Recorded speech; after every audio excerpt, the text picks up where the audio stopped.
Sebelum ceritanya dimulai, silahkan tulis di kolom komentar dari daerah mana saja teman-teman yang menonton cerita ini.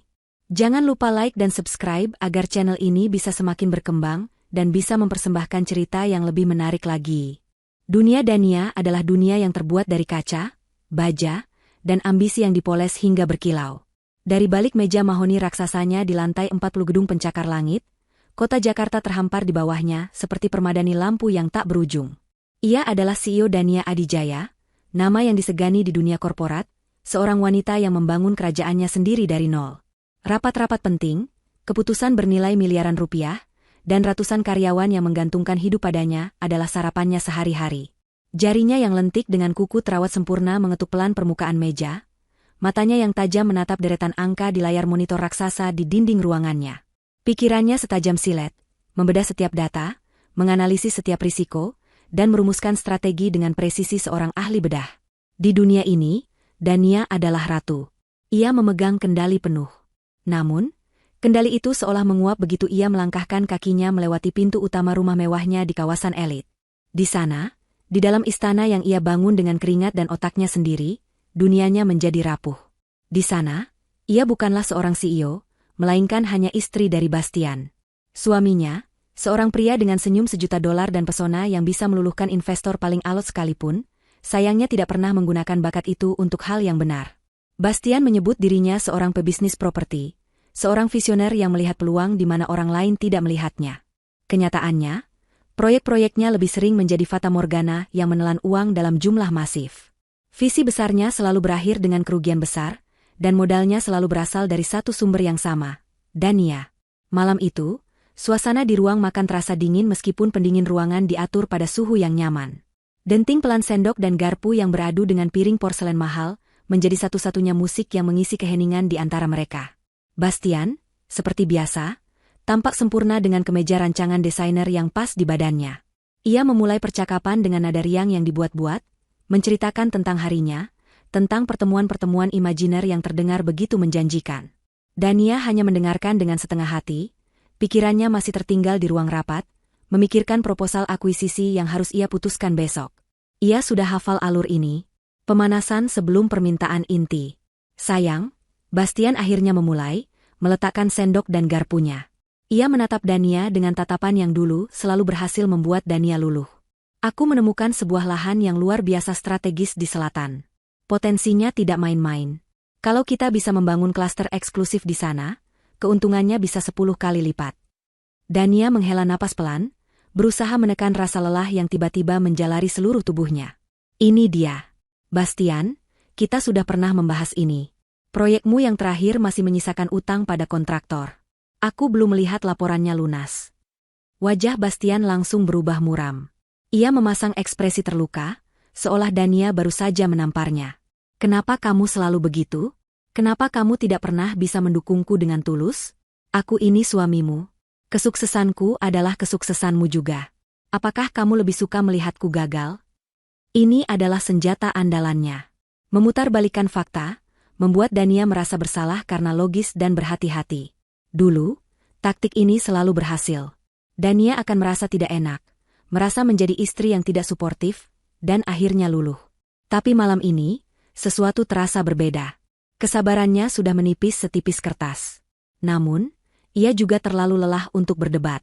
Pertengkaran hanya akan menguras energinya yang berharga, yang ia butuhkan untuk pertempuran sesungguhnya di kantor besok. Berapa yang kamu butuhkan? Tanya Dania dengan nada datar, tanpa menatap mata suaminya. Wajah Bastian kembali cerah secepat kilat. Tidak banyak, untuk proyek sebesar ini. Aku sudah hitung semuanya. Cukup 5 miliar sebagai uang muka untuk mengamankan lahannya. 5 miliar. Jumlah yang bagi orang lain sangat besar.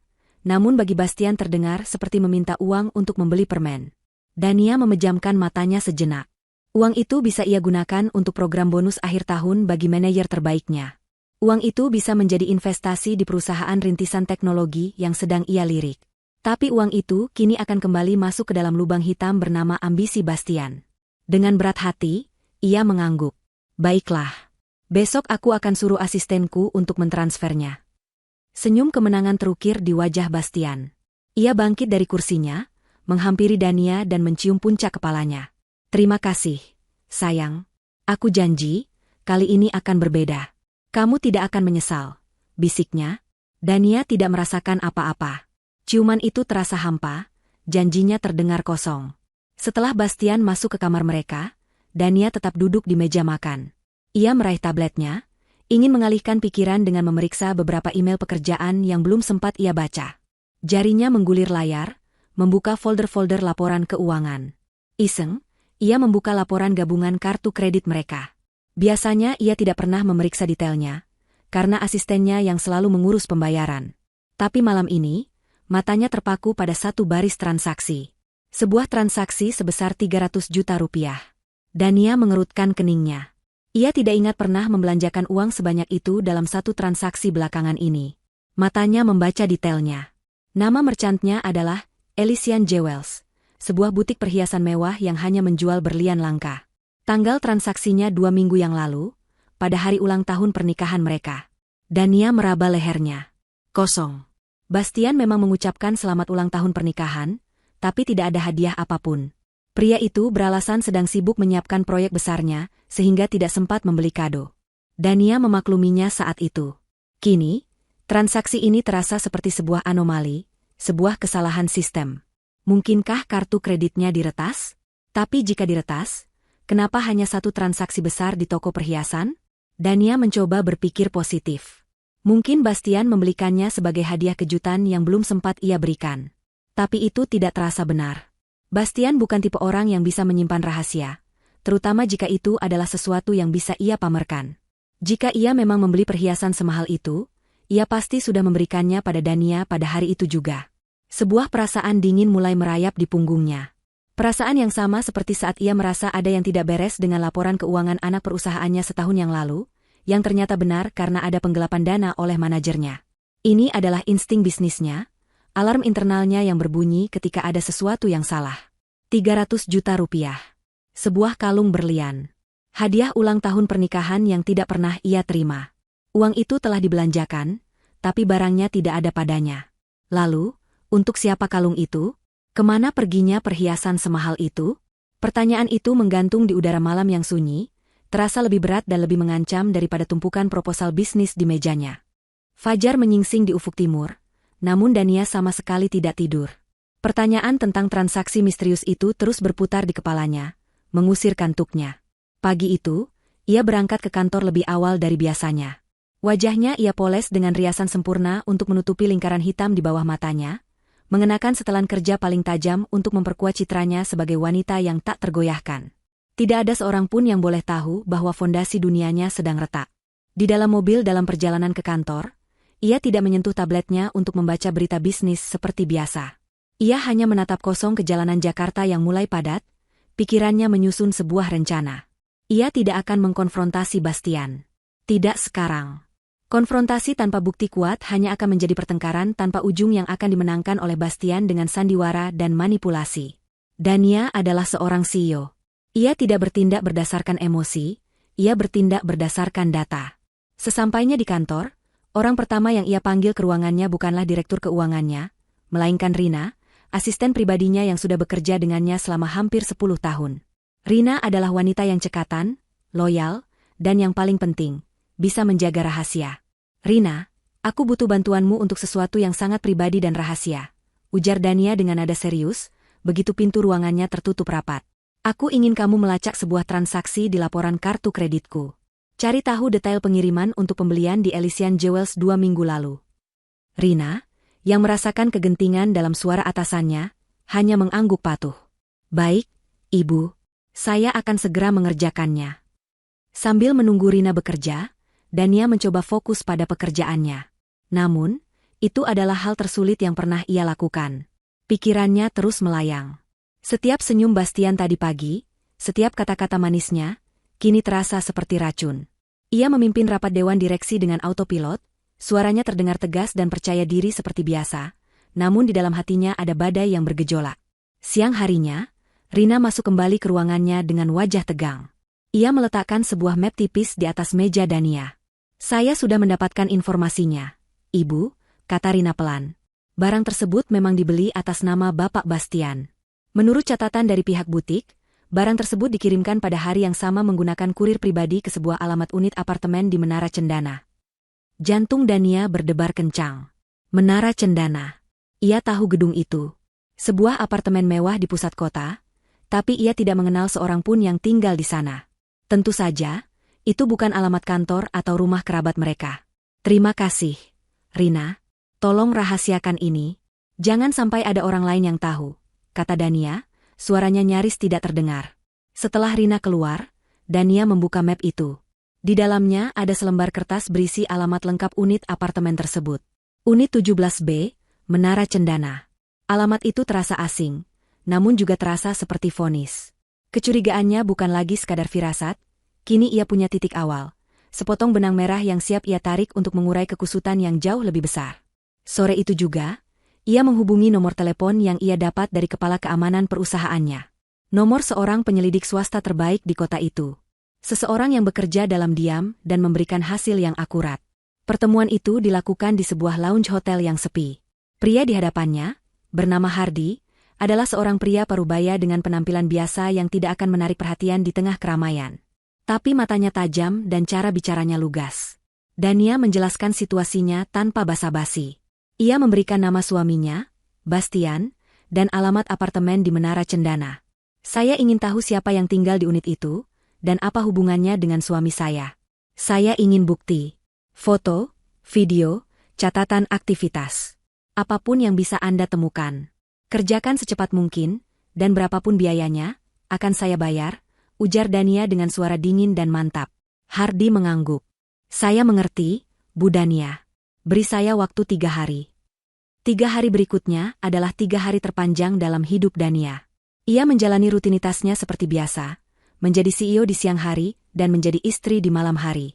Ia makan malam bersama Bastian, mendengarkan bualan suaminya tentang proyek fiktifnya, bahkan tersenyum saat Bastian menceritakan lelucon.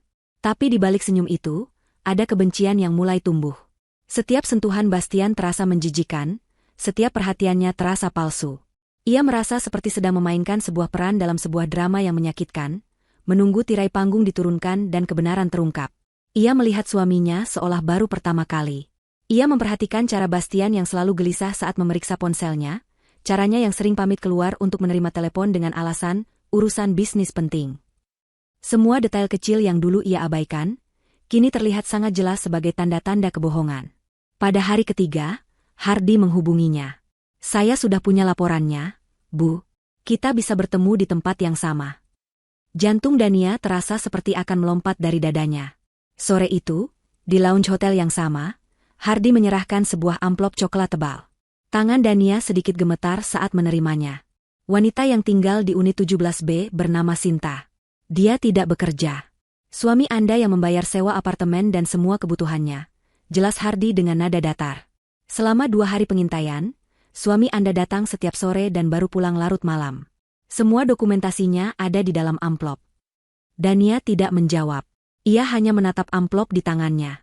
Setelah membayar jasa Hardy, ia segera kembali ke mobilnya. Ia tidak sanggup membukanya di tempat umum. Di dalam mobil, dengan tangan yang masih gemetar, ia merobek segel amplop itu.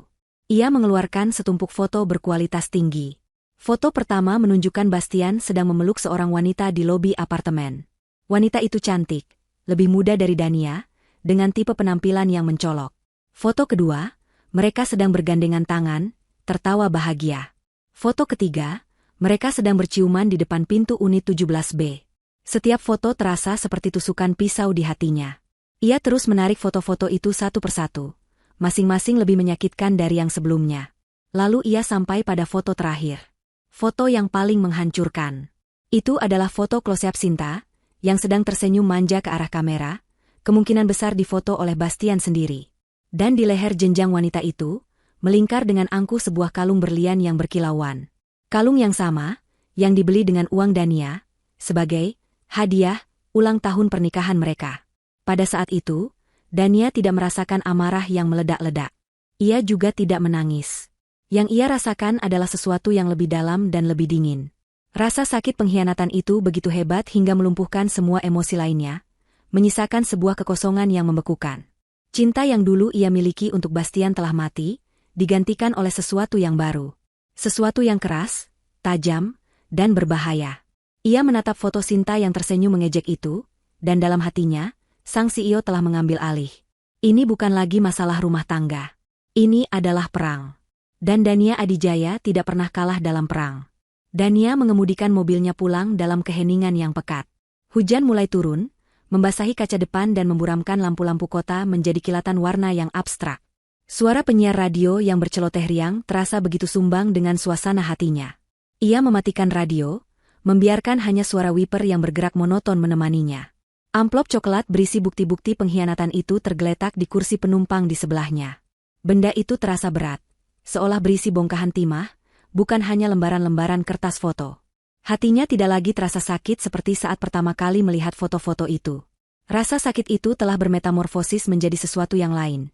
Sesuatu yang dingin, keras, dan tajam. Itu adalah ketenangan yang menakutkan, ketenangan yang datang sebelum badai besar. Ia tidak akan menangis. Air mata adalah kemewahan yang tidak ia miliki saat ini. Air mata adalah untuk mereka yang lemah, dan ia telah memutuskan bahwa ia tidak akan menjadi lemah. Sesampainya di rumah, ia masuk dengan langkah mantap. Bastian belum pulang. Bagus. Itu memberinya waktu. Ia langsung menuju ruang kerjanya, sebuah ruangan berdinding kaca yang menghadap ke taman belakang yang rimbun. Di sana, di balik sebuah lukisan abstrak modern, terdapat sebuah brankas tersembunyi. Dengan kombinasi angka yang hanya ia yang tahu, ia membuka pintu baja tebal itu dan meletakkan amplop coklat itu di dalamnya, di samping tumpukan sertifikat saham dan dokumen-dokumen penting perusahaannya. Benda itu kini berada di tempat yang semestinya, sebuah bukti dalam sebuah arsip kejahatan. Ia kemudian mandi, berganti pakaian dengan gaun rumah yang nyaman, dan duduk di ruang keluarga, menunggu. Ia tidak menyalakan televisi atau membuka laptopnya. Ia hanya duduk dalam diam, mengumpulkan kekuatannya, menyusun kata-kata yang akan ia ucapkan dalam benaknya. Setiap menit terasa seperti 1 jam. Sekitar pukul 9 malam, suara mobil Bastian terdengar memasuki garasi. Tak lama kemudian, pintu depan terbuka dan Bastian masuk dengan senyum cerah di wajahnya, seolah ia baru saja pulang dari sebuah perjalanan bisnis yang sukses. Ia pasti baru saja meninggalkan apartemen Sinta, pikir Dania getir. Bastian menghampirinya, hendak menciumnya, tapi Dania sedikit memundurkan kepalanya, membuat ciuman itu mendarat canggung di pipinya. Malam, sayang. Maaf aku terlambat, ada pertemuan mendadak dengan klien, kata Bastian, melepaskan dasinya. Kebohongan itu meluncur begitu saja dari mulutnya, begitu alami. Duduklah, Bastian. Ada yang ingin aku bicarakan, kata Dania. Suaranya terdengar tenang namun tanpa kehangatan sedikitpun. Bastian merasakan perubahan atmosfer itu. Senyumnya sedikit memudar. Tentu. Ada apa? Sepertinya serius.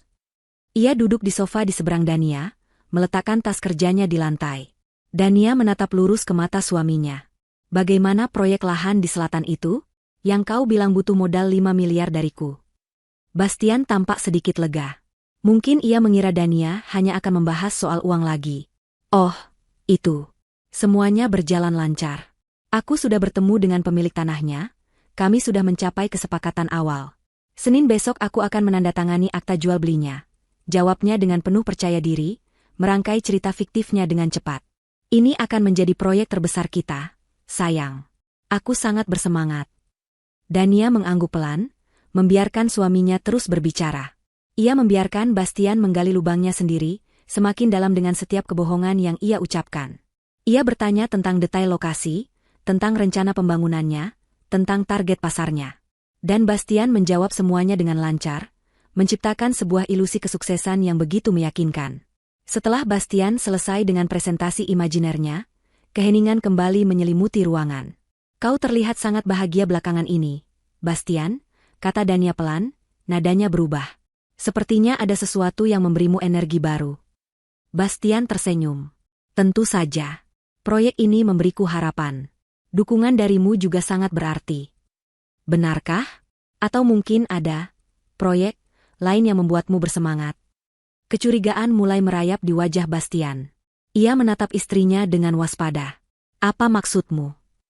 Dania tidak menjawab. Ia bangkit dari duduknya dengan anggun, berjalan ke ruang kerjanya, dan kembali beberapa saat kemudian dengan amplop coklat di tangannya. Ia kembali duduk dan meletakkan amplop itu di atas meja kaca di antara mereka. Jantung Bastian seolah berhenti berdetak. Ia mengenali amplop semacam itu. Amplop yang berisi masalah. Bukalah, kata Dania dengan suara dingin. Tangan Bastian gemetar saat ia meraih amplop itu. Ia merobeknya dengan kasar dan mengeluarkan isinya.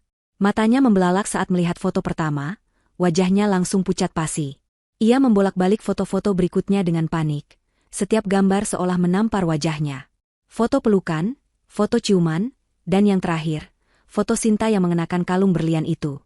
Setelah melihat semuanya, ia menjatuhkan foto-foto itu ke atas meja seolah benda-benda itu membakar tangannya. Ini tidak seperti yang kamu pikirkan. Dania, bisiknya, suaranya serak. Oh, benarkah? Balas Dania sinis. Lalu seperti apa sebenarnya? Jelaskan padaku. Jelaskan tentang apartemen di Menara Cendana yang kau sewa. Jelaskan tentang wanita bernama Sinta ini.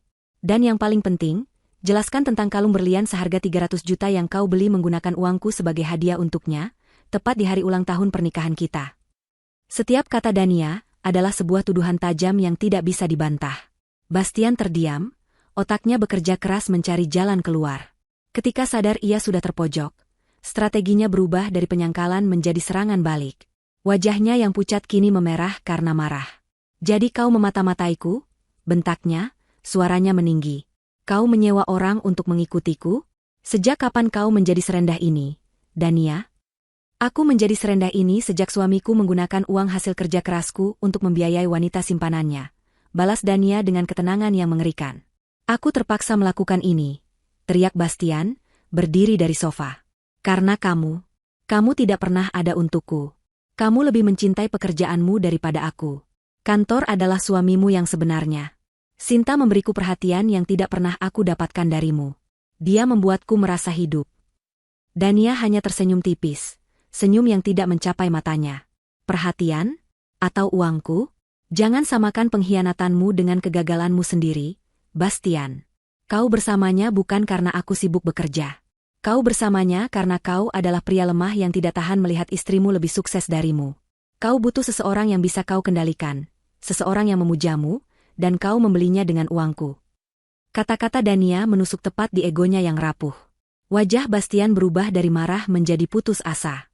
Ia sadar ia tidak bisa menang dalam perdebatan ini. Jadi, ia menggunakan senjata terakhirnya, air mata. Ia ambruk berlutut di depan Dania, meraih tangan istrinya. Wajahnya basah oleh air mata penyesalan yang palsu. Maafkan aku, Dania, maafkan aku, isaknya. Aku salah, aku tahu aku salah. Itu semua hanya kesalahan bodoh. Aku tidak mencintainya, aku hanya mencintaimu. Aku hanya kesepian. Tolong beri aku satu kesempatan lagi. Aku akan meninggalkannya sekarang juga. Aku akan melakukan apa saja. Tolong jangan tinggalkan aku. Pemandangan itu begitu menyedihkan. Seorang pria dewasa menangis dan memohon di kakinya. Dulu, mungkin hatinya akan luluh. Tapi sekarang, ia hanya merasakan jijik. Ia menarik tangannya dari genggaman Bastian. Sudah terlambat, Bastian, katanya dingin. Saat ia berbalik hendak meninggalkan Bastian yang masih berlutut di lantai, ponselnya yang tergeletak di atas meja berdering. Nomor tidak dikenal. Sebuah firasat buruk membuatnya mengangkat telepon itu. Halo? Halo, Nyonya Dania Adijaya, sapa sebuah suara wanita yang terdengar angkuh dan penuh kemenangan. Dania langsung mengenali nada itu dari deskripsi penyelidiknya. Ini Sinta. Siapa ini? Tanya Dania, meskipun ia sudah tahu jawabannya. Oh, jangan pura-pura tidak tahu, kata Sinta sambil tertawa kecil. Aku hanya ingin menyapamu secara langsung. Bagaimana? Apakah suamimu sudah menunjukkan pertunjukan air matanya yang menyedihkan itu? Jangan percaya padanya. Dia milikku sekarang. Dania melirik ke arah Bastian, yang menatapnya dengan wajah pucat dan penuh kengerian. Pria itu sadar siapa yang sedang menelepon. Apa maumu? Tanya Dania tajam. Mauku? Sinta tertawa lagi, tawa yang terdengar seperti lonceng kematian. Aku mau semua yang kau miliki. Rumahmu, mobilmu, perusahaanmu, dan tentu saja, suamimu. Menyerah saja, Nyonya CEO. Cepat atau lambat, semua yang kau sebut milikmu itu, akan jadi milikku. Telepon ditutup. Dania menurunkan ponselnya perlahan. Keheningan di ruangan itu terasa memekakan. Kini semuanya menjadi sangat jelas. Ini bukan hanya perselingkuhan. Ini adalah konspirasi. Ini adalah perampokan yang direncanakan. Sinta bukan hanya seorang selingkuhan, ia adalah rekan kejahatan suaminya. Dan Bastian, pria yang sedang berlutut di hadapannya, bukan hanya seorang suami yang tidak setia, ia adalah musuh yang tidur seranjang dengannya. Badai di dalam hatinya telah reda, digantikan oleh hamparan es yang dingin dan luas. Perang telah resmi dimulai. Panggilan telepon dari Sinta adalah katalisator yang mengubah segalanya. Itu seperti menyalakan lampu di sebuah ruangan gelap yang Dania kira hanya berisi seekor tikus pengkhianat. Namun ternyata ruangan itu dipenuhi oleh serigala lapar. Malam itu, Dania tidak tidur di kamar yang sama dengan Bastian. Ia mengunci diri di kamar tamu, bukan karena takut, tapi karena jijik. Ia tidak bisa lagi berbagi udara dengan pria itu. Pikirannya bekerja tanpa henti, memetakan situasi, menganalisis ancaman, dan merancang strategi serangan balik. Ancaman Sinta yang begitu terang-terangan menunjukkan tingkat kepercayaan diri yang tinggi. Mereka pasti merasa punya kartu as di tangan mereka. Dania harus mencari tahu apa kartu itu sebelum mereka sempat memainkannya. Keesokan paginya, ia kembali bertemu dengan Hardy, sang penyelidik swasta. Kali ini, pertemuan mereka bukan lagi tentang membuktikan perselingkuhan. Ini bukan lagi masalah rumah tangga, Pak Hardy, kata Dania dengan nada tegas, matanya berkilat dingin. Ini adalah konspirasi untuk mengambil alih seluruh aset saya. Saya ingin Anda mengubah fokus penyelidikan. Lupakan Bastian. Saya ingin Anda menggali semua informasi tentang wanita itu, Sinta. Siapa dia sebenarnya? Dari mana asalnya? Apa latar belakangnya? Siapa saja orang-orang di sekitarnya? Dan yang paling penting, saya ingin Anda memantau semua komunikasi dan aktivitas keuangan mereka. Saya ingin tahu apa rencana mereka selanjutnya. Jangan khawatir soal biaya. Hardy, yang sudah berpengalaman menangani berbagai macam kasus, melihat perubahan pada kliennya. Wanita di hadapannya bukan lagi seorang istri yang terluka, melainkan seorang jenderal yang sedang merencanakan perang. Baik, Bu. Saya akan mengerahkan tim terbaik saya, jawabnya. Penyelidikan Hardy bergerak cepat dan efisien. Dalam beberapa hari, potongan-potongan puzzle mulai terkumpul, dan gambar yang terbentuk jauh lebih mengerikan dari yang Dania bayangkan. Sinta bukanlah seorang wanita biasa yang terjebak dalam perselingkuhan. Laporan Hardy menunjukkan bahwa Sinta memiliki jejak digital yang mencurigakan. Ia beberapa kali mengubah namanya. Latar belakang pendidikannya tidak jelas, dan ia tidak punya riwayat pekerjaan yang resmi. Namun, ia pernah beberapa kali terhubung dengan kasus-kasus penipuan yang melibatkan pria-pria kaya, meskipun ia selalu berhasil lolos tanpa tuntutan hukum. Dia adalah seorang predator profesional. Laporan berikutnya lebih detail lagi. Tim Hardy berhasil menyadap komunikasi mereka. Dari percakapan telepon dan pesan teks, terungkap bahwa Bastian telah membocorkan informasi-informasi sensitif tentang keuangan dan bisnis Dania kepada Sinta. Mereka membahas tentang aset-aset pribadi Dania, tentang celah-celah hukum yang mungkin bisa mereka manfaatkan. Bahkan, mereka kedapatan mencoba memalsukan tanda tangan Dania pada beberapa dokumen transfer aset minor sebagai uji coba. Rencana mereka jelas, mereka tidak hanya ingin menikmati uang Dania, mereka ingin merebut kepemilikannya secara sistematis. Setiap laporan baru yang diterima Dania terasa seperti hantaman di ulu hatinya. Namun ia menelannya bulat-bulat, mengubah rasa sakit itu menjadi bahan bakar untuk ketegasannya. Ia mulai mengambil langkah-langkah pengamanan. Ia mengubah semua kata sandi perbankan dan akses digitalnya. Ia menyewa tim audit independen untuk memeriksa kemungkinan adanya sabotase atau pencurian data di perusahaannya. Ia bahkan memasang sistem keamanan yang lebih canggih di rumahnya. Ia bergerak dalam senyap, tidak menunjukkan perubahan sikap apapun di depan Bastian, yang kini bersikap seperti anak anjing yang patuh, terus-menerus meminta maaf dan mencoba bersikap manis, tidak menyadari bahwa Dania sudah mengetahui permainannya. Suatu sore, Hardy meminta pertemuan darurat. Wajahnya tampak lebih serius dari biasanya. Bu Dania, ada perkembangan baru yang sangat mengkhawatirkan, katanya sambil menyodorkan sebuah dokumen. Tim saya menemukan bahwa sebulan yang lalu, Bastian menghubungi agen asuransi Anda. Dania merasakan firasat buruk. Untuk apa? Dia tidak melakukan perubahan apapun. Tapi dia menanyakan banyak sekali pertanyaan. Pertanyaan-pertanyaan yang sangat spesifik. Hardy berhenti sejenak, seolah memilih kata-kata yang tepat. Dia bertanya tentang prosedur klaim untuk polis asuransi jiwa Anda. Secara spesifik, dia menanyakan tentang klausul yang berhubungan dengan kematian akibat kecelakaan tunggal, dan kematian mendadak saat sedang melakukan perjalanan atau liburan. Dia juga bertanya apakah proses klaimnya akan lebih rumit jika kematian terjadi di luar negeri. Ruangan itu terasa berputar. Udara seolah tersedot keluar dari paru-paru Dania. Ini bukan lagi tentang uang. Ini bukan lagi tentang merebut perusahaan atau rumahnya. Ini tentang nyawanya. Pikiran bahwa pria yang tidur di sebelahnya selama bertahun-tahun, ayah dari anak-anak yang pernah mereka impikan bersama, kini sedang merencanakan kematiannya, adalah sebuah kengerian yang tak terbayangkan. Rasa dingin yang ia rasakan sebelumnya, kini berubah menjadi es yang membekukan tulangnya. Ia tidak lagi merasa marah. Ia merasa takut. Untuk pertama kalinya dalam waktu yang sangat lama, Dania Adijaya merasa takut. Namun, rasa takut itu tidak melumpuhkannya. Sebaliknya, rasa takut itu mempertajam instingnya untuk bertahan hidup. Malam itu, ia tidak bisa tidur. Setiap suara di dalam rumahnya yang besar itu terdengar seperti ancaman. Suara derit lantai, suara angin di jendela. Ia membayangkan skenario-skenario terburuk. Rem mobilnya yang disabotase. Makanan atau minumannya yang diracuni. Sebuah kecelakaan di tangga rumahnya. Keesokan harinya, ia sudah kembali menjadi dirinya yang tegar. Ia tahu ia tidak bisa menunjukkan rasa takutnya. Ia harus melanjutkan permainan ini, sampai ia memiliki cukup bukti untuk menghancurkan mereka berdua sekaligus. Ia menghubungi Hardy lagi, memberinya instruksi baru yang lebih mendesak. Saya ingin Anda mencari tahu lebih dalam tentang pertanyaan Bastian kepada agen asuransi itu. Apakah ada hal lain? Sekecil apapun detailnya, saya ingin tahu. 2 hari kemudian, Hardy kembali dengan informasi pamungkas. Informasi yang menjadi paku terakhir di peti mati pernikahannya. Agen asuransi itu awalnya ragu untuk bicara, tapi dengan sedikit bujukan, dia akhirnya mengaku, kata Hardy pelan. Bastian tidak hanya bertanya. Dia secara spesifik meminta formulir untuk menambahkan wali atau penerima manfaat sekunder pada polis Anda. Dia beralasan ingin menambahkannya atas nama perusahaan cangkang untuk tujuan investasi. Perusahaan cangkang? Tanya Dania, hatinya berdebar kencang. Betul. Tentu saja kami langsung melacak perusahaan itu. Lanjut Hardy sambil meletakkan selembar kertas di atas meja. Itu adalah salinan akta pendirian sebuah perusahaan bernama PT Sinar Gemilang Properti. Sebuah nama yang terdengar biasa saja. Perusahaan ini baru didirikan 2 bulan lalu. Tidak punya kantor, tidak punya aktivitas bisnis. Modalnya 0.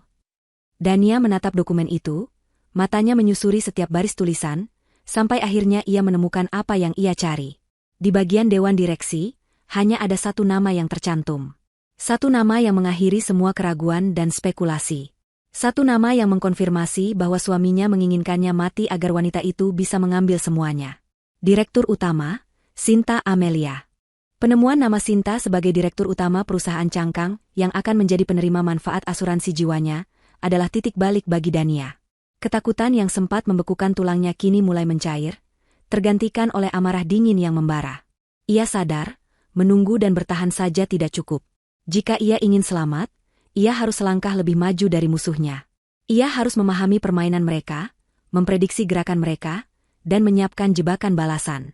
Selama beberapa hari, ia hidup dalam dualitas yang melelahkan. Di depan Bastian, ia memasang wajah lelah dan pasrah, seolah pertengkaran hebat mereka telah menguras seluruh energinya, dan ia mulai mempertimbangkan untuk memaafkan. Ia sengaja mengurangi intensitas kerjanya, pulang lebih awal, dan menunjukkan sedikit kehangatan palsu. Bastian, yang egonya setinggi langit, tentu saja memakan umpan itu mentah-mentah. Ia mengira istrinya yang perkasa itu akhirnya luluh, takluk oleh pesonanya dan sandiwara penyesalannya.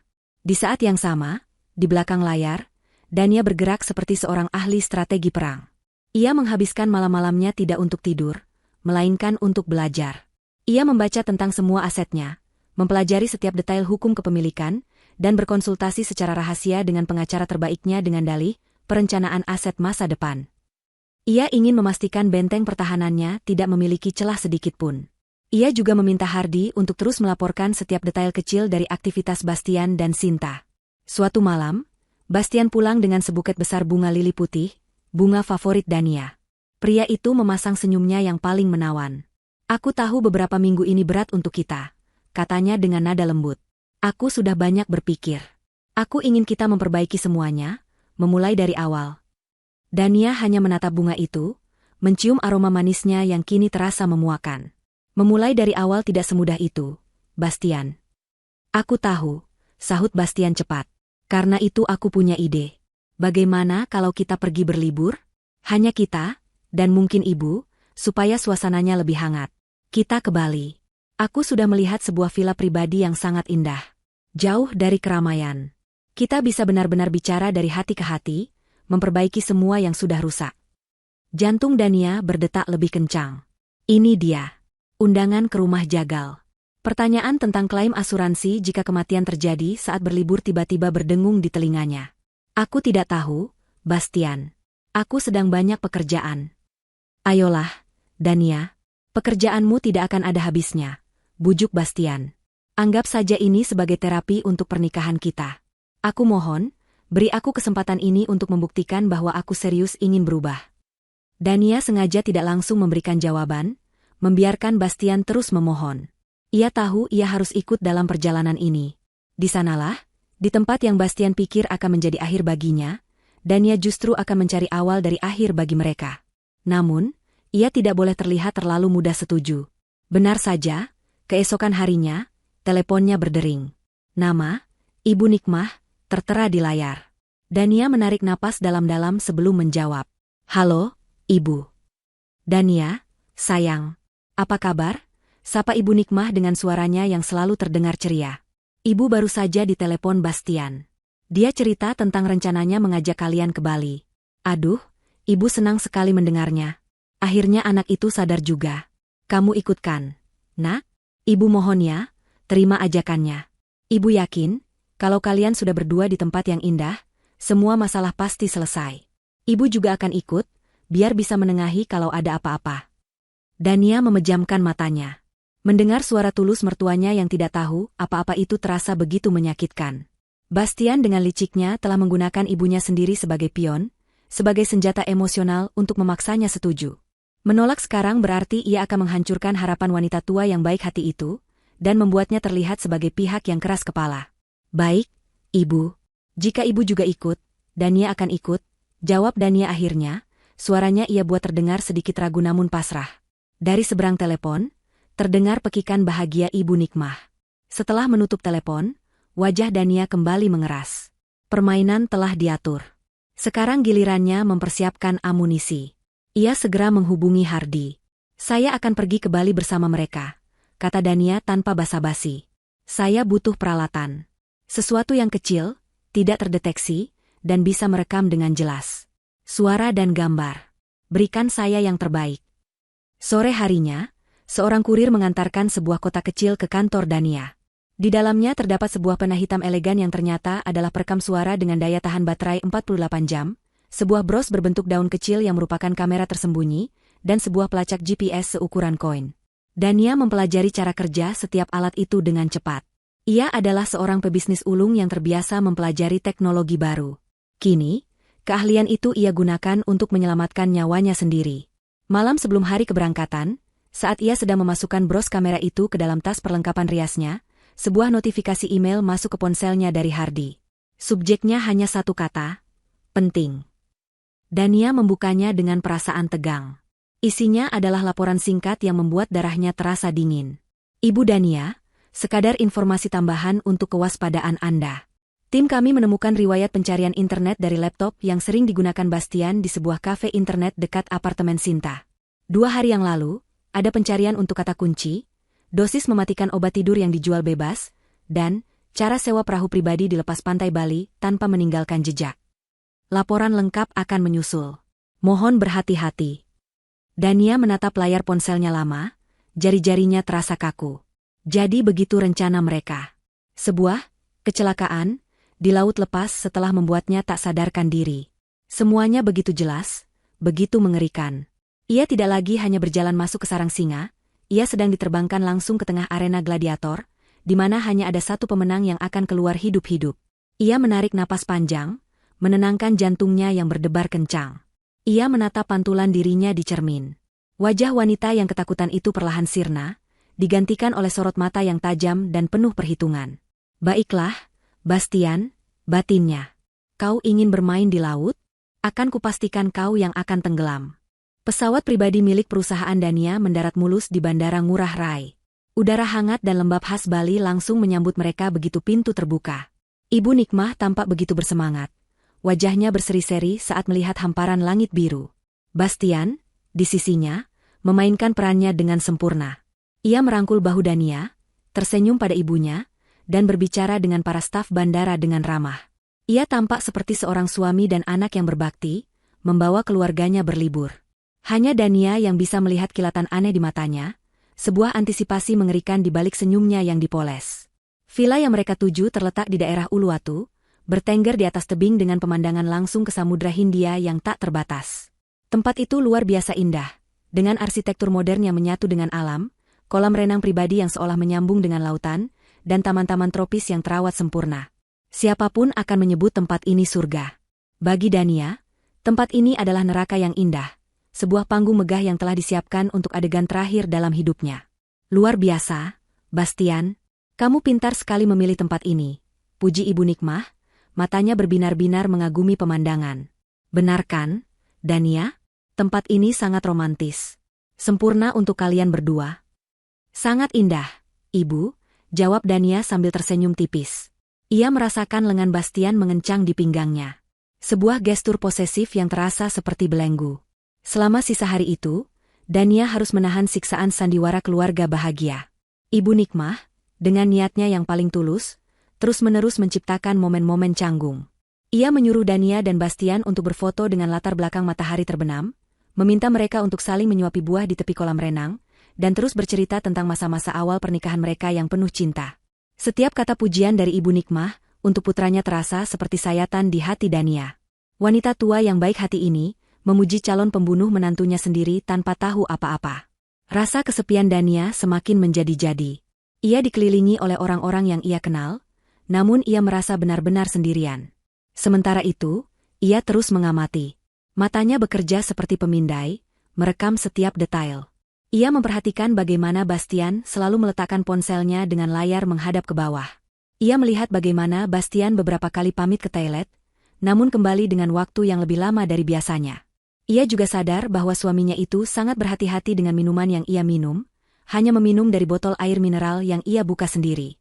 Tentu saja, pikir Dania sinis, seorang peracun akan sangat takut diracuni. Sore harinya, saat Ibu Nikmah sedang tidur siang dan Bastian sedang menerima telepon di ujung taman, Dania melihat kesempatannya. Ia berjalan santai ke area bar mini di ruang keluarga yang terbuka. Dengan gerakan cepat dan terlatih, ia meletakkan pena perekam suara di dalam sebuah pot tanaman hias kecil yang ada di atas meja bar. Posisi yang sempurna untuk menangkap percakapan apapun di seluruh area ruang keluarga dan ruang makan. Bros kamera sudah tersemat dengan aman di salah satu shawl yang ia letakkan di sandaran sofa, lensanya yang mungil mengarah ke seluruh ruangan. Amunisinya sudah terpasang. Malam harinya, Bastian mengatur makan malam romantis yang diterangi cahaya lilin di teras villa. Ibu Nikmah tentu saja sangat senang dan memutuskan untuk makan di kamarnya sendiri, memberikan privasi untuk anak dan menantunya. Suasana terasa begitu surreal. Suara deburan ombak di bawah tebing, langit yang bertaburan bintang, alunan musik yang lembut, dan seorang pria yang sedang makan malam dengan wanita yang ingin ia bunuh. Aku harap kamu suka, kata Bastian lembut. Aku ingin semuanya sempurna. Terima kasih, Bastian. Ini indah, jawab Dania, memainkan makanannya dengan garpu. Mereka makan dalam keheningan yang canggung selama beberapa saat, sampai Bastian meletakkan gelas anggurnya dan menatap Dania. Dania, katanya dengan nada serius. Aku tahu aku sudah banyak menyakitimu. Tapi di tempat ini, aku merasa kita bisa benar-benar memulai lagi. Lupakan Sinta, lupakan semua kebodohanku. Aku hanya ingin kamu. Dania nyaris tertawa. Aktingnya benar-benar sempurna. Kata-kata saja tidak cukup, Bastian. Aku tahu. Karena itu aku punya kejutan untuk besok lusa. Lanjutnya, matanya berbinar. Aku sudah menyewa sebuah kapal pesiar pribadi. Hanya kita berdua.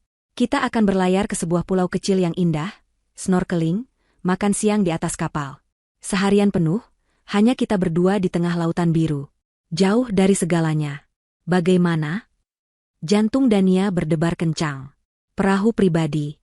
Lepas pantai. Semuanya cocok dengan informasi dari Hardy. Inilah rencananya. Terdengar menyenangkan, jawab Dania, berusaha agar suaranya tidak bergetar.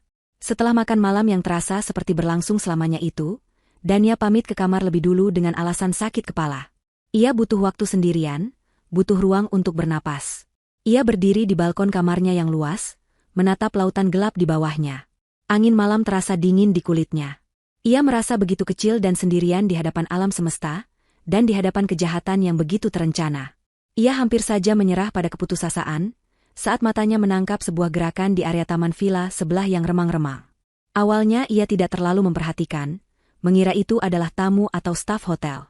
Namun, sosok itu berhenti di bawah sebuah lampu taman, mengeluarkan ponsel, dan wajahnya tersinari oleh cahaya layar. Dania seketika menahan napas. Ia tidak mungkin salah. Meskipun dari jarak yang cukup jauh, ia mengenali wajah itu. Wajah angkuh yang ia lihat berkali-kali di dalam foto-foto dari Hardy. Wajah wanita yang meneleponnya dengan nada mengejek. Itu adalah Sinta. Dia ada di sini, bukan di hotel lain, bukan di kota lain. Dia ada di villa sebelah, begitu dekat. Dia tidak sedang bersembunyi. Dia ada di sana, mengawasi, menunggu. Mungkin memastikan semuanya berjalan sesuai rencana. Pada saat itu, semua keraguan yang tersisa di benak Dania lenyap. Ini bukan lagi sekadar dugaan atau firasat buruk yang didasari oleh bukti tidak langsung. Ini adalah konfirmasi visual. Serigala itu tidak hanya mengintai dari jauh. Serigala itu sudah berada di depan pintu kandangnya, menunggu saat yang tepat untuk menerkam. Dania mundur perlahan dari balkon, masuk ke dalam kamarnya, dan mengunci pintu. Rasa takutnya kini telah mengkristal menjadi sebuah kepastian yang dingin. Pertarungan untuk hidupnya akan terjadi di sini, di surga palsu ini. Malam itu terasa panjang dan penuh ancaman.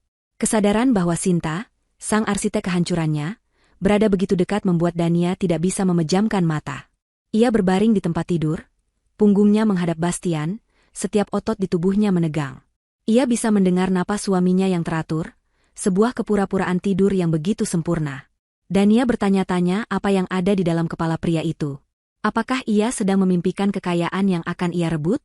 Ataukah ia sedang membayangkan bagaimana cara menyingkirkan jasad istrinya besok di tengah lautan? Kengerian itu membuat perutnya mual. Ia memeluk dirinya sendiri di bawah selimut tebal, merasa kedinginan meskipun udara Bali terasa hangat. Ia sendirian dalam pertarungan ini, dan fajar esok hari terasa seperti hitungan mundur menuju eksekusinya. Paginya, Dania memaksa dirinya untuk bangun dan bersikap seperti biasa. Ia memilih pakaian renang dan gaun musim panas yang cerah, merias wajahnya dengan teliti, seolah ia benar-benar sedang menikmati liburan. Saat ia keluar dari kamar, Bastian sudah duduk di meja makan bersama Ibu Nikmah. Suaminya tersenyum lebar melihatnya. Senyum seekor ular yang siap mematuk. "Selamat pagi, sayang. Tidurmu nyenyak?" sapa Bastian. "Sangat nyenyak," jawab Dania, membalas senyumnya dengan senyum palsu yang sama. Pemandangan dari kamar kita benar-benar membantu untuk tidur. Ibu Nikmah, yang tidak merasakan ketegangan sedikitpun, tertawa senang. "Benar kan? Apa kata ibu? Suasana di sini memang membawa damai. Hari ini kita mau kemana, Bas?" ajak Dania ke tempat yang romantis. "Ya, tentu saja, ibu," kata Bastian sambil mengedipkan mata pada ibunya. "Hari ini kita akan bersantai saja. Mungkin kita bisa ke salah satu pura di atas tebing, lalu menikmati makan siang di Jimbaran. Biar Dania bisa istirahat total sebelum acara spesial kita besok." Hari itu berjalan seperti dalam sebuah film yang aneh. Mereka mengunjungi Pura Luhur Uluwatu, berfoto dengan latar belakang tebing yang curam dan monyet-monyet yang berkeliaran. Dania berjalan di samping Bastian, sesekali membiarkan pria itu merangkulnya demi menyenangkan Ibu Nikmah. Namun, matanya tidak pernah diam. Ia mengamati setiap orang di sekitar mereka, mencari-cari wajah Sinta di tengah keramaian turis. Ia tidak melihatnya, tapi ia tahu wanita itu ada di suatu tempat, mengawasi. Saat makan siang di sebuah restoran seafood di tepi pantai Jimbaran, Dania sangat berhati-hati. Ia hanya meminum air dari botol yang ia buka sendiri, dan hanya memakan makanan yang juga diambil oleh Ibu Nikmah. Bastian memperhatikan kehati-hatiannya itu dengan sudut matanya. "Kamu sepertinya tidak nafsu makan, sayang," tegur Bastian lembut. "Mungkin hanya sedikit kelelahan karena cuaca panas," jawab Dania diplomatis. Malam harinya adalah puncak dari semua sandiwara. Setelah seharian penuh berpura-pura, ketegangan di dalam diri Dania sudah mencapai batasnya. Ibu Nikmah, yang merasa sedikit lelah setelah berjalan-jalan, memutuskan untuk makan malam di kamarnya dan beristirahat lebih awal. "Kalian habiskan waktu berdua, ya? Jangan pedulikan ibu," katanya sambil tersenyum sebelum masuk ke kamarnya. Akhirnya, Dania sendirian bersama calon pembunuhnya. Mereka kembali ke suite pribadi mereka. Suasananya terasa berat dan menyesakan. Bastian menyalakan musik yang lembut, mencoba menciptakan suasana romantis yang palsu. Ia menuangkan 2 gelas anggur, namun Dania menolaknya dengan halus. Aku rasa aku tidak ingin minum alkohol malam ini. Kepalaku sedikit pusing. Bastian tidak memaksa. Ia tahu rencananya tidak memerlukan alkohol. Ia duduk di samping Dania di sofa balkon, menatap lautan yang gelap. Besok akan menjadi hari yang luar biasa, katanya, suaranya terdengar seperti bisikan. Hanya ada kau dan aku. Setelah beberapa saat, Dania bangkit berdiri. Aku mau mandi dan bersiap-siap tidur. Aku lelah sekali. Tentu, sayang, kata Bastian. Aku akan menunggumu di sini. Dania masuk ke kamar mandi, namun ia tidak menyalakan air. Ia bersandar di pintu yang dingin, mencoba menenangkan detak jantungnya yang menggila. Ia tahu waktunya akan segera tiba. Setelah beberapa menit, ia keluar dengan mengenakan gaun tidur sutra. Ia melihat Bastian sudah berada di dalam kamar, berdiri di dekat meja nakas. Di atas meja itu terdapat sebuah teko air minum dan 2 gelas kosong. Bros kamera yang tadi ia kenakan kini sudah ia letakkan di atas meja rias. Lensanya mengarah tepat ke area tempat tidur dan meja nakas. Pena perekam suara juga sudah ia letakkan di sana, di antara botol-botol parfumnya. Bastian tersenyum melihatnya. Sudah lebih segar? Tanyanya. Ia meraih teko air dan menuangkannya ke dalam salah satu gelas. Gerakannya terlihat sangat alami, seperti seorang suami yang sedang melayani istrinya. Tapi Dania melihat semuanya dalam gerak lambat. Ia melihat bagaimana jempol Bastian sedikit menekan bagian atas teko saat menuang, seolah melepaskan sesuatu dari sebuah kompartemen tersembunyi. Imajinasi liarnya, atau memang itu yang terjadi? Bastian menyodorkan gelas itu padanya. Minumlah. Kamu pasti dehidrasi setelah seharian di bawah matahari. Ini penting supaya besok kamu fit untuk perjalanan kita di laut. Dania menatap gelas di tangan Bastian. Air di dalamnya terlihat jernih dan normal. Tidak berbau, tidak berwarna. Persis seperti yang dijelaskan dalam riwayat pencarian internet itu. Perutnya terasa melilit. Ini adalah momen penentuan. Seluruh hidupnya bergantung pada bagaimana ia menangani detik-detik berikutnya. Terima kasih, katanya, suaranya ia usahakan terdengar normal. Ia menerima gelas itu, jari-jarinya terasa dingin saat menyentuh permukaan kaca. Minumlah sekarang, desak Bastian lembut, matanya tidak lepas dari wajah Dania. Dania mengangkat gelas itu mendekati bibirnya. Jantungnya berteriak untuk melemparkan gelas itu ke wajah suaminya dan berlari sejauh mungkin. Tapi otaknya yang dingin menahannya. Itu akan terlalu gegabah. Ia butuh bukti yang tak terbantahkan. Ia berhenti, tidak jadi meminumnya. Ia meletakkan gelas itu di atas meja nakas di sisinya. Nanti saja, biar sedikit lebih dingin, katanya, mencoba tersenyum. Perutku agak aneh kalau langsung minum air setelah mandi. Wajah Bastian menunjukkan sebersit kekecewaan yang cepat-cepat ia sembunyikan. Oh, baiklah. Tapi jangan lupa diminum, ya. Aku tidak mau kamu sakit besok. Tentu, jawab Dania sambil naik ke tempat tidur, membelakangi Bastian. Ia menarik selimut hingga ke lehernya, berpura-pura akan tidur. Bastian mematikan lampu utama, menyisakan hanya lampu tidur yang temaram. Pria itu ikut naik ke tempat tidur, namun tidak menyentuhnya. Dania bisa merasakan ketegangan yang memancar dari tubuh suaminya. Pria itu sedang menunggu. Menunggu istrinya meminum racun yang telah ia siapkan. Keheningan di antara mereka terasa begitu berat, syarat dengan niat membunuh yang tak terucapkan. Setiap detik terasa seperti 1 abad. Dania memejamkan matanya erat-erat, berdoa dalam hati agar malam ini cepat berakhir. Tiba-tiba, keheningan itu pecah. Terdengar suara ketukan pelan dan ragu-ragu di pintu suite mereka. Tok, tok, tok.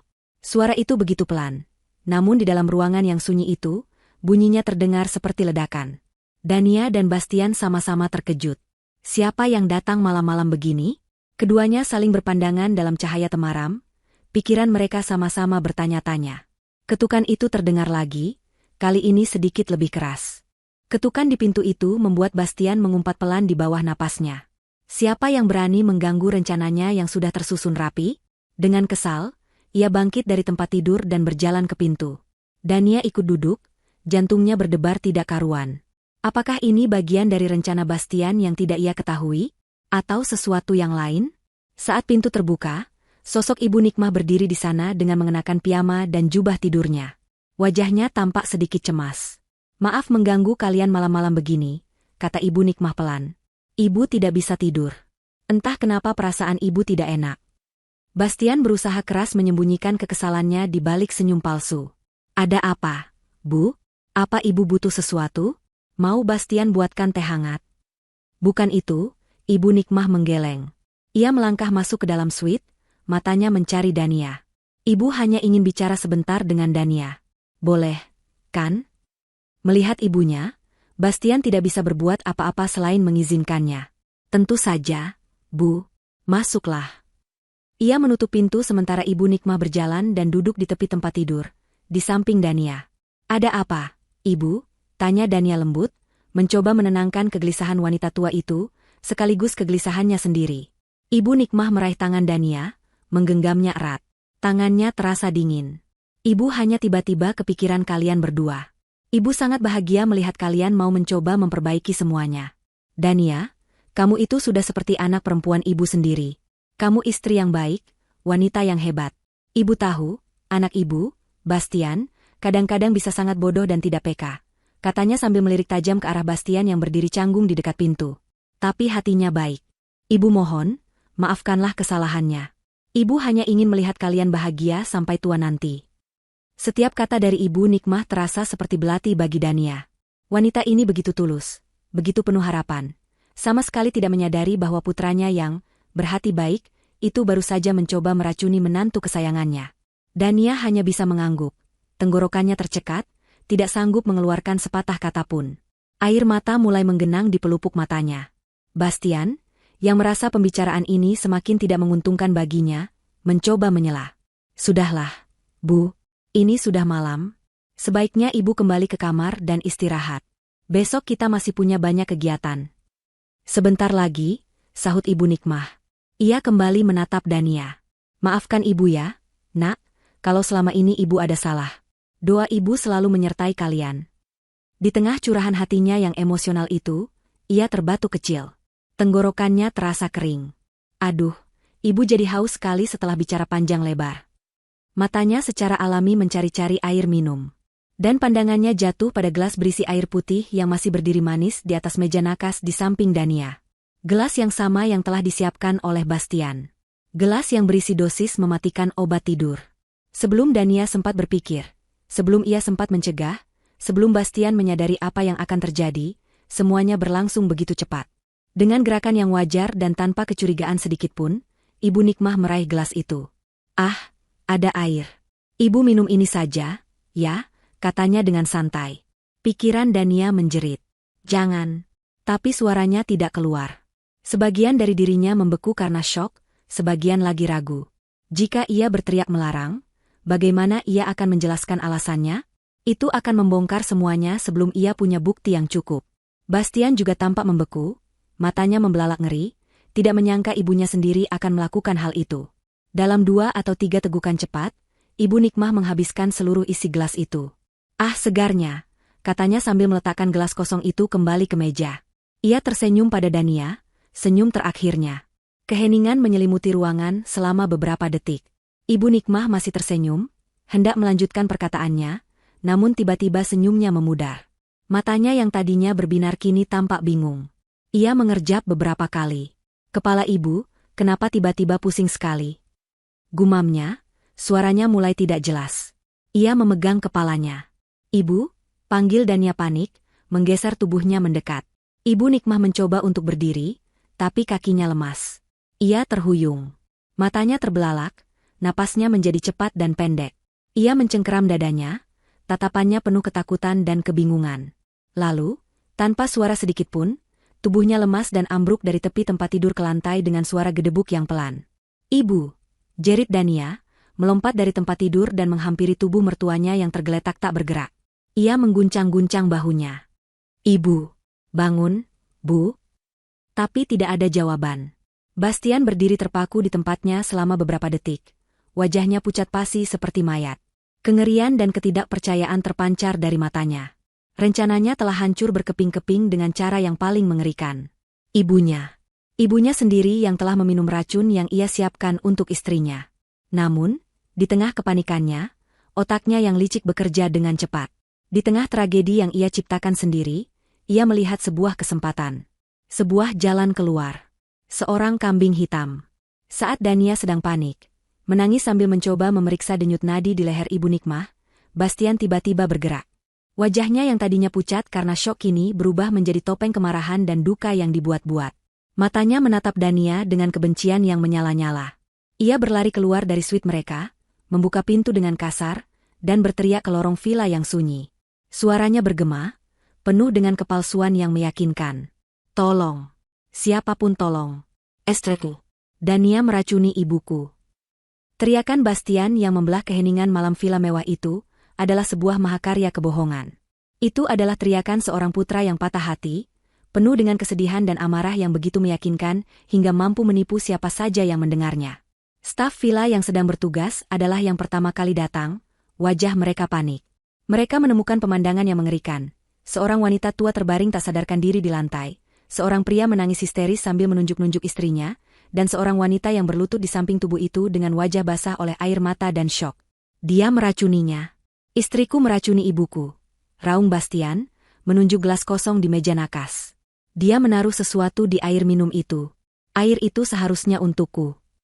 Dania mengangkat kepalanya, menatap suaminya dengan tatapan tak percaya. Di tengah duka dan kekacauan, di samping tubuh ibu mertuanya yang tercinta, pria ini masih sempat memutarbalikkan fakta, masih sempat mencoba menjebak dan menghancurkannya.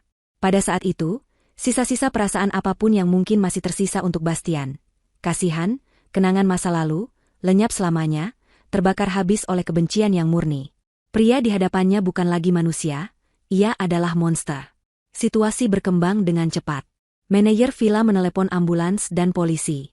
Dalam waktu singkat, suite mewah mereka telah berubah menjadi tempat kejadian perkara. Para medis masuk dan segera memeriksa Ibu Nikmah. Setelah beberapa upaya resusitasi yang sia-sia, mereka dengan berat hati menyatakan bahwa Ibu Nikmah telah meninggal dunia. Bastian meraung lebih keras, sebuah pertunjukan duka yang spektakuler. Ia mencoba menerjang Dania, namun ditahan oleh petugas keamanan. Polisi pun tiba. 2 orang detektif lokal yang berpengalaman, satu lebih tua dan satu lebih muda, memasuki ruangan. Mereka mengamati situasi dengan tatapan tajam dan terlatih. Detektif yang lebih tua, bernama Inspektur Wayan, menghampiri Bastian yang masih histeris. "Tenang, Pak. Coba jelaskan apa yang terjadi," kata Inspektur Wayan dengan nada tenang namun tegas. Dengan air mata bercucuran, Bastian menceritakan versi ceritanya. Ia mengarang sebuah kisah tentang pertengkaran hebat antara ia dan Dania mengenai perselingkuhannya. Menurutnya, Dania menjadi gelap mata dan mengancam akan membunuhnya. Ia menuduh Dania menaruh racun di dalam gelas air yang disiapkan untuknya, namun ibunya yang malang tidak sengaja meminumnya saat datang untuk menenangkan mereka. Cerita itu terdengar masuk akal, sebuah drama rumah tangga yang berakhir tragis. Saat Bastian sedang bercerita, Sinta tiba-tiba muncul di ambang pintu, wajahnya dipenuhi kepanikan. "Ya Tuhan, ada apa ini?" serunya, berlari menghampiri Bastian dan memeluknya. "Aku dengar teriakan dari vilaku." Kehadirannya adalah langkah terakhir dalam rencana mereka. Ia akan berperan sebagai saksi yang menguatkan cerita Bastian. "Benar, Pak Polisi," katanya sambil terisak di bahu Bastian. "Saya tahu mereka sedang ada masalah. Tuan Bastian bercerita pada saya bahwa istrinya sangat marah dan sering mengancamnya. Saya khawatir hal seperti ini akan terjadi." Semua mata kini tertuju pada Dania. Ia masih duduk di lantai, di dekat jenazah ibu mertuanya, seolah tidak peduli dengan tuduhan-tuduhan yang dilontarkan kepadanya. Ia tampak seperti tersangka yang bersalah, diam, terpukul, dan tidak bisa membela diri. Detektif yang lebih muda menghampirinya. "Ibu Dania, Anda harus ikut kami ke kantor untuk dimintai keterangan," katanya dengan nada formal. Dania menarik napas panjang, sebuah napas yang terasa berat dan menyakitkan. Perlahan, ia mengangkat kepalanya. Air mata masih membasahi pipinya, namun matanya tidak lagi menunjukkan kesedihan atau ketakutan. Matanya berkilat dengan cahaya yang dingin dan tajam. Cahaya seorang CEO yang akan mengambil alih ruang rapat yang kacau. Dengan bantuan detektif muda itu, ia berdiri. "Tidak perlu, Pak," katanya dengan suara yang bergetar namun jelas. "Keterangannya bisa kita lakukan di sini. Karena pembunuhnya sudah ada di ruangan ini." Ia menatap lurus ke arah Bastian dan Sinta, yang menatapnya balik dengan seringai kemenangan tipis di wajah mereka. Mereka pikir mereka sudah menang. "Tuduhan Anda sangat serius, Bu," kata Inspektur Wayan, mendekatinya. "Saya tahu. Dan saya punya bukti untuk setiap perkataan saya," balas Dania. Ketegasan dalam suaranya membuat semua orang di ruangan itu terdiam. Perlahan, dengan gerakan yang disengaja, Dania berjalan ke meja riasnya. Bastian dan Sinta saling berpandangan, sedikit cemas. Apa yang akan ia lakukan? Dania mengambil bros berbentuk daun yang tersemat di syalnya, dan pena hitam elegan yang tergeletak di antara botol-botol parfumnya. Ia berbalik menghadap kedua detektif itu. Ini, katanya sambil menyodorkan kedua benda itu. Bukan sekadar bros dan pena. Ini adalah kamera dan alat perekam suara. Semuanya sudah merekam sejak sebelum kami masuk ke kamar ini malam ini. Wajah Bastian dan Sinta seketika berubah pucat pasi. Senyum kemenangan mereka lenyap, digantikan oleh ekspresi horor yang tak terselubung. Alat perekam suara ini, lanjut Dania sambil mengangkat pena itu, telah merekam dengan jelas percakapan saya dengan almarhumah Ibu Nikmah beberapa saat sebelum beliau meninggal. Beliau datang bukan untuk menenangkan pertengkaran, karena memang tidak ada pertengkaran. Beliau datang karena tidak bisa tidur dan ingin mencurahkan isi hatinya. Anda akan mendengar betapa tulusnya beliau menyayangi saya. Anda juga akan mendengar dengan jelas bagaimana suami saya, Bastian, sebelumnya memaksa saya untuk meminum air dari gelas itu. Ia kemudian mengangkat bros kamera. Dan kamera ini akan menunjukkan kepada Anda sesuatu yang lebih menarik. Kamera ini akan menunjukkan bagaimana Bastian menuangkan air ke dalam gelas itu. Perhatikan baik-baik gerak-gerik tangannya saat memegang teko. Mungkin tim forensik Anda bisa menemukan sisa-sisa bubuk di sana. Kamera ini juga akan menunjukkan bagaimana Ibu Nikmah meminum air itu atas inisiatifnya sendiri, tanpa ada paksaan dari siapapun. Dan yang paling penting, suara Dania meninggi, dipenuhi amarah yang akhirnya ia lepaskan. Kamera ini akan menunjukkan ekspresi wajah suami saya saat ibunya sendiri ambruk di lantai. Bukan ekspresi terkejut atau sedih, tapi ekspresi panik seorang pembunuh yang rencananya berantakan. Inspektur Wayan menatap kedua benda kecil di tangan Dania, lalu menatap wajah Bastian dan Sinta yang sudah seperti kertas. Ia memberi isyarat kepada detektif muda, yang segera mengambil alih alat-alat bukti itu. Itu tidak benar. Dia bohong. Dia pasti sudah mengeditnya, teriak Sinta panik. Tenang saja, kata Dania dingin. Aku punya lebih banyak lagi. Di dalam brankas saya di Jakarta, ada laporan lengkap dari penyelidik swasta yang saya sewa. Laporan yang berisi foto-foto perselingkuhan kalian, bukti transfer uang dari perusahaan suami saya ke rekeningmu, Sinta. Dan yang paling menarik, laporan tentang bagaimana suamiku menghubungi agen asuransi jiwaku, menanyakan prosedur klaim kematian saat berlibur. Oh, dan juga akta pendirian perusahaan cangkang atas namamu, Sinta, yang akan dijadikan penerima manfaat sekunder polis asuransiku. Setiap kalimat Dania adalah sebuah paku yang menghujam peti mati mereka. Bastian tidak lagi bisa berkata-kata. Kakinya lemas dan ia terduduk di sofa, menatap kosong ke depan. Dunianya runtuh dalam hitungan menit. Sinta mencoba untuk lari, namun jalan keluarnya sudah diblokir oleh petugas keamanan villa. Satu hal lagi, Inspektur, tambah Dania. Wanita ini, Sinta, dia tidak menginap jauh. Coba periksa villa di sebelah. Saya melihatnya sendiri tadi malam. Mungkin di sana Anda akan menemukan sisa bubuk, obat tidur, yang mereka gunakan. Mungkin juga Anda akan menemukan ponsel yang berisi semua percakapan perencanaan pembunuhan ini. Inspektur Wayan mengangguk pelan, matanya menatap tajam ke arah Bastian dan Sinta. Ia sudah cukup lama menjadi polisi untuk tahu kapan sebuah kebohongan telah terbongkar. Ia mengeluarkan borgol dari sakunya. Permainan telah berakhir. Skakmat. Pagi menyingsing di atas tebing Uluwatu, menyinari sebuah pemandangan yang kontras. Di luar, alam Bali menampilkan keindahannya yang abadi. Namun di dalam villa, kebusukan manusia baru saja terungkap dalam bentuknya yang paling menjijikan. Bastian dan Sinta digiring keluar dari villa dengan tangan terborgol. Wajah mereka yang tadinya angkuh dan penuh percaya diri kini tertunduk lesu, pucat, dan kosong. Kilatan lampu kamera dari beberapa wartawan yang entah bagaimana berhasil mendapatkan informasi mulai menyambar-nyambar, mengabadikan momen kejatuhan mereka. Berita tentang seorang suami yang mencoba membunuh istrinya yang seorang CEO namun malah membunuh ibunya sendiri, adalah santapan lezat bagi media. Dania menyaksikan semua itu dari jendela vilanya. Ia tidak merasakan kemenangan. Ia tidak merasakan kepuasan.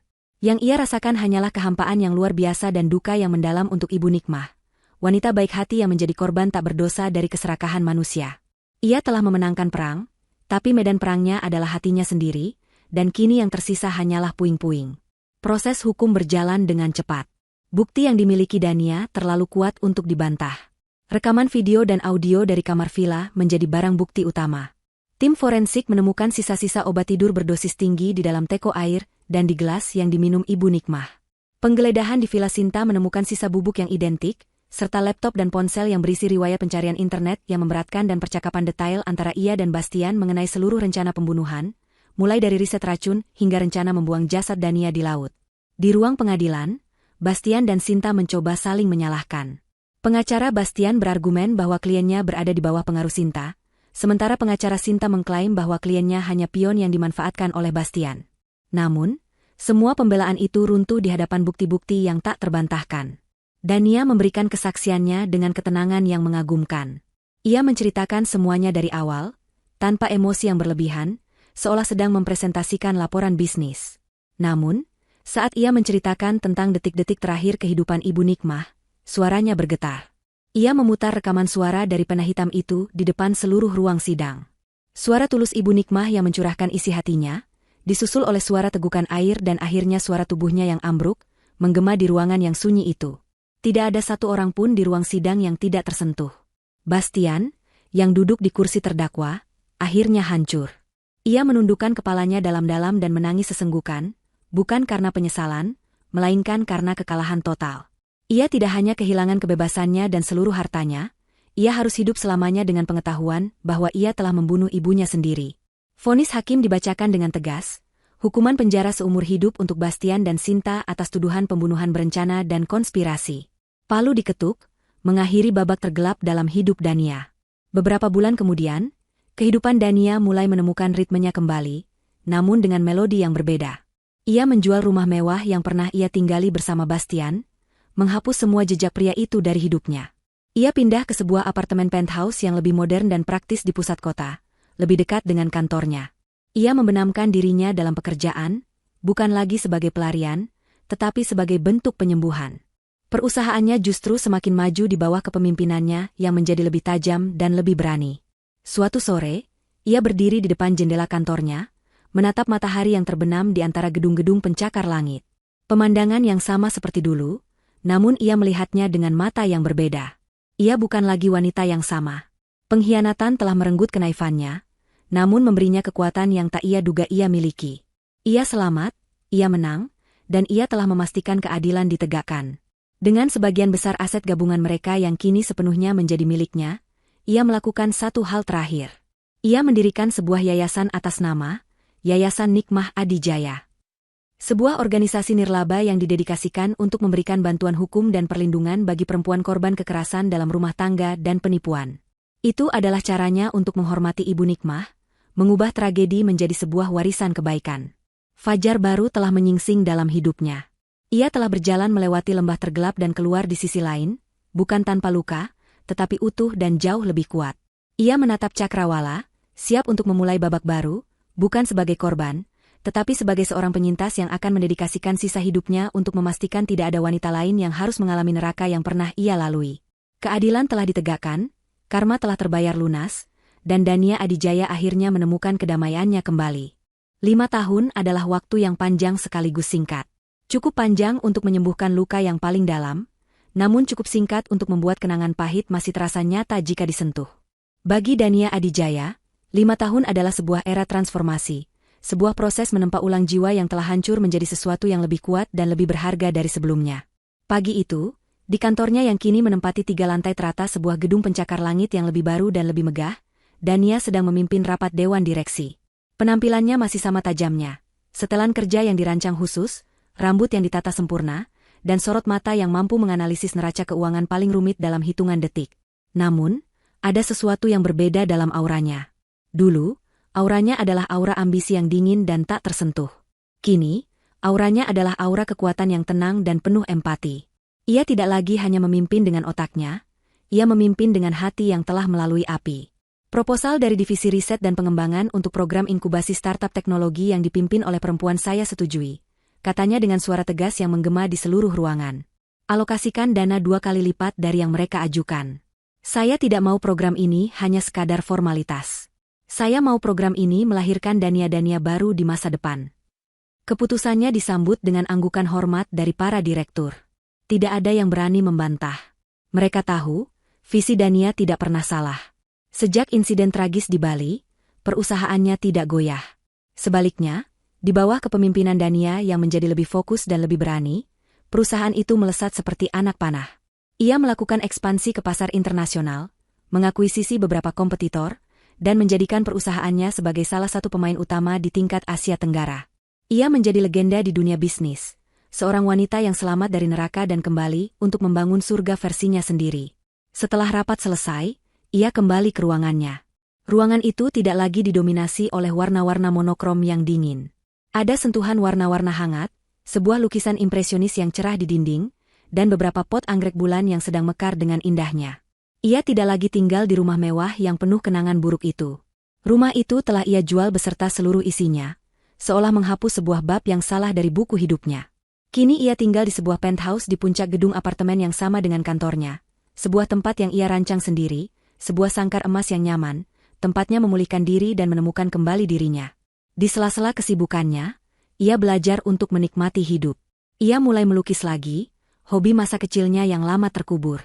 Ia menghabiskan akhir pekannya dengan beberapa sahabat dekat yang terbukti setia menemaninya di masa-masa sulit, bukan lagi dikelilingi oleh lingkaran sosialita palsu. Ia tidak mencari cinta baru. Bukan karena ia trauma, tapi karena ia sudah merasa utuh dengan dirinya sendiri. Ia telah belajar bahwa sumber kebahagiaan terbesarnya bukanlah validasi dari seorang pria, melainkan kedamaian dalam dirinya sendiri. Sementara itu, di tempat lain yang jauh dari gemerlap dunia Dania, waktu berjalan dengan ritme yang berbeda. Di dalam sebuah sel sempit di lembaga pemasyarakatan dengan keamanan maksimum, Bastian menjalani hari-harinya dalam monoton yang mematikan. 5 tahun di penjara telah merenggut semua yang dulu ia banggakan. Pesonanya telah luntur, tergantikan oleh tatapan mata yang kosong dan putus asa. Tubuhnya yang dulu tegap kini sedikit membungkuk. Rambutnya yang dulu selalu tertata rapi kini mulai ditumbuhi uban. Ia bukan lagi seorang manipulator yang lihai. Di dalam dunia penjara yang keras, hierarkinya berbeda. Pesona dan bualan tidak ada harganya. Ia hanyalah seorang narapidana bernomor, seorang pria yang membunuh ibunya sendiri. Stigma itu melekat padanya seperti bayangan, membuatnya dihormati sekaligus dicemooh oleh narapidana lain. Siang hari, ia bekerja di bengkel pertukangan, tangannya yang dulu hanya terbiasa memegang pulpen mahal kini kapalan karena mengamplas kayu. Namun, siksaan terberatnya bukanlah pekerjaan fisik atau hilangnya kebebasan. Siksaan terberatnya datang di malam hari. Saat lampu sel dipadamkan dan hanya suara dengkuran narapidana lain yang terdengar, pikirannya akan selalu kembali ke malam itu di Bali. Ia akan melihat lagi wajah ibunya yang tersenyum tulus, mendengar lagi suaranya yang penuh harapan. Ia akan merasakan lagi kepanikan saat ibunya meraih gelas itu, dan kengerian saat tubuh ibunya ambruk ke lantai. Ingatan itu datang lagi dan lagi, sebuah film horor pribadi yang diputar tanpa henti di dalam kepalanya. Tidak ada penyesalan yang tulus di dalam dirinya, hanya ada penyesalan karena gagal, karena tertangkap. Namun, bayangan ibunya, Ibu Nikmah, wanita satu-satunya yang mencintainya tanpa syarat, adalah hantu yang tidak akan pernah meninggalkannya. Kadang-kadang, melalui televisi di aula bersama, ia melihat berita tentang Dania. Ia melihat kesuksesan mantan istrinya yang semakin meroket. Ia melihat berita tentang sebuah yayasan yang didirikan oleh Dania, sebuah yayasan yang namanya membuat perut Bastian terasa seperti ditusuk ribuan jarum, Yayasan Nikmah Adijaya. Mengetahui bahwa nama ibunya yang ia bunuh kini menjadi simbol harapan bagi para wanita korban pengkhianatan sepertinya, adalah sebuah ironi yang begitu kejam, sebuah hukuman psikologis yang jauh lebih berat daripada dinding penjara manapun. Di blok wanita di penjara yang berbeda, Sinta juga menjalani nerakanya sendiri.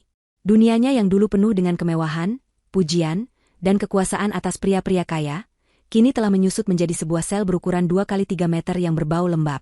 Kecantikannya yang dulu menjadi senjata utamanya kini tidak ada artinya. Di sini, ia hanyalah seorang narapidana lain. Ia mencoba menggunakan taktik manipulasinya pada para sipir dan narapidana lain, namun usahanya selalu gagal total. Dunia di dalam penjara memiliki aturannya sendiri, dan ia bukanlah pemainnya. Ia menjadi sosok yang pahit, penuh amarah, dan selalu menyalahkan orang lain atas nasibnya. Ia menyalahkan Bastian yang bodoh, menyalahkan Dania yang licik, menyalahkan dunia yang tidak adil. Ia tidak pernah sekalipun bercermin dan melihat monster di dalam dirinya. Hidupnya kini hanyalah penantian panjang menuju ketiadaan. Malam itu, Dania menghadiri sebuah acara penggalangan dana untuk Yayasan Nikmah Adijaya. Yayasan itu kini telah menjadi salah satu organisasi paling berpengaruh di negeri ini. Mereka tidak hanya memberikan bantuan hukum, tetapi juga menyediakan rumah aman, konseling psikologis, dan pelatihan keterampilan bagi para wanita untuk bisa mandiri secara finansial. Dania tidak tampil sebagai seorang CEO yang glamor malam itu. Ia mengenakan gaun yang sederhana namun elegan, menyapa para tamu dan donatur dengan senyum hangat. Puncak acara malam itu adalah pidato dari salah satu alumni program yayasan. Seorang wanita muda bernama Maya, yang beberapa tahun lalu nyaris kehilangan segalanya karena penipuan berkedok cinta yang mirip dengan apa yang Dania alami. Dengan suara yang sedikit bergetar namun penuh kekuatan, Maya menceritakan kisahnya di atas panggung. 2 tahun lalu, saya adalah seorang wanita yang hancur, katanya. Saya kehilangan semua tabungan saya diusir dari rumah saya, dan yang lebih parah, saya kehilangan kepercayaan pada diri saya sendiri. Saya merasa bodoh, tidak berharga, dan sendirian. Sampai suatu hari, saya menemukan Yayasan Nikmah Adijaya. Di sini, saya tidak dihakimi. Saya diterima, didengarkan, dan dibela. Mereka tidak hanya mengembalikan uang saya melalui jalur hukum, mereka mengembalikan harga diri saya. Mereka mengajari saya bahwa menjadi korban bukanlah sebuah aib, dan meminta tolong adalah sebuah bentuk kekuatan. Dania mendengarkan dari barisan depan, matanya berkaca-kaca. Di sebelahnya, foto besar Ibu Nikmah yang sedang tersenyum lembut dipajang